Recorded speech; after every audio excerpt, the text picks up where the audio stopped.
A lot of the time, when you're talking about conspiracy theories, they're just crazy, bogus bullshit. But then, every once in a while, you find out the actually real fucking nuts thing is true. What we're seeing right now is that a Reuters investigation uncovered a secret US military psyop that spread anti-vax propaganda at the height of the pandemic. And this specifically targeting China's Sinovac vaccine, sowing doubt about its safety and efficacy. Though notably, it was then later approved by the World Health Organization. And this psyop also attacked other life-saving aid like face masks and test kits. With this operation having a special and specific focus on the Philippines, because that's where Sinovac was the country's first and primary vaccine for about a year. And I mean, the Philippines got hit hard by the coronavirus, killing nearly 50,000 people by fall of 2021. And all the while, little did they know that there was a team of psychological operations soldiers and defense contractors at the MacDill Air Force Base in Tampa, Florida, that had been stoking fear for months. Reportedly, starting in spring of 2020, when they began creating hundreds of fake accounts on Facebook, Instagram, and Twitter, then posting a hashtag that translates to China is the virus and saying things like,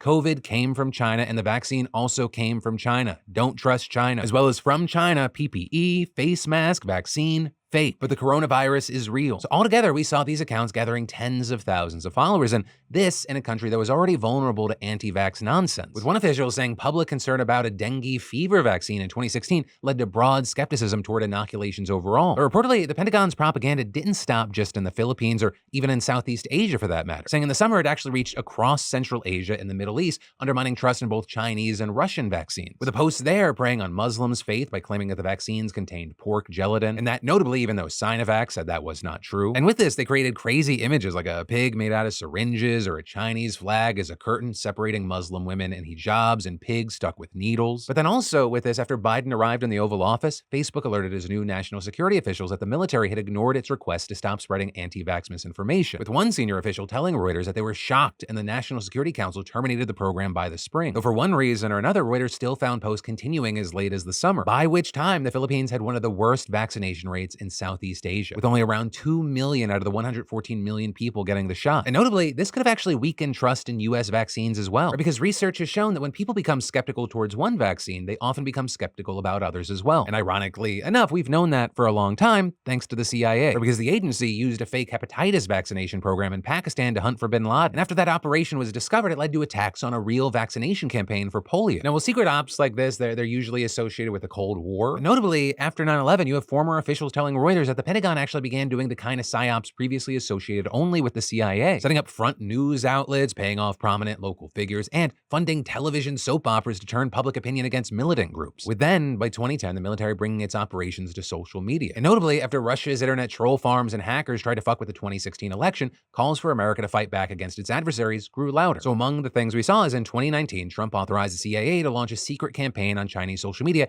aimed at turning public opinion against the government, with 4 former officials even telling Reuters that the operation also targeted public opinion in Southeast Asia, Africa, and the South Pacific. Then, in March of 2020, US officials felt even more justified in playing dirty after China launched its own propaganda campaign, with Chinese officials suggesting baselessly that the virus may have actually originated in a US Army research facility at Fort Detrick, Maryland, with the Justice Department alleging that Chinese intelligence operatives set up networks of fake social media accounts to promote that conspiracy theory. Also, with all of this, you have people saying these revelations are probably going to hurt the US's foreign relations more than China's, which is also notably exactly what numerous senior diplomats feared would happen when the operation was first proposed. But reportedly, their objections were just ignored, overturning a prior rule that the Pentagon needed approval from embassy officials before conducting psychological operations in a specific country. Or because in 2019, then Defense Secretary Mark Esper signed a secret order elevating the Pentagon's competition with China and Russia to the priority of active combat, bypassing the rule. And the military budget passed that year also explicitly authorized the Pentagon to conduct secret influence operations against other countries, even, quote, outside of areas of active hostilities. And so today, according to former officials, the military employs a sprawling ecosystem of social media influencers, front groups, and covertly placed ads to influence overseas audiences. And actually, last year, an unclassified strategy document said the military could undermine adversaries such as China and Russia using disinformation spread across social media,